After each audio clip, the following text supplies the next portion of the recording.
ito po din ang update natin para sa lagay ng ating panahon.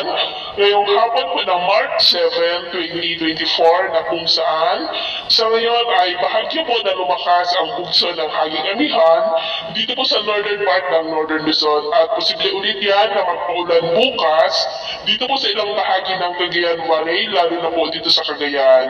At ang easterlies pa rin ang hangin na patuloy po na umihip sa silangang bahagi ng Kabisayaan at Mindanao. At ito naman po pinapakita ng forecast model natin pong ginagamit hanggang po sa susunod na 2 linggo. At sa lagay ng ating panahon, ngayong hapon po ay maayos pa rin ang panahon sa malaking bahagi ng ating bansa, maliban lamang sa mga tsansa ng maulap na kalangitan na may mga pulupulong pag-ambon sa ilang bahagi po ng Aurora at ilang bahagi lamang ng Cagayan. At mamayang gabi, maayos pa rin ang panahon sa malaking bahagi ng ating bansa pero may tsansa pa rin ng mga pulupulo ng mga pag-aambon sa ilang bahagi po ng Cordillera at ilang bahagi po ng Cagayan.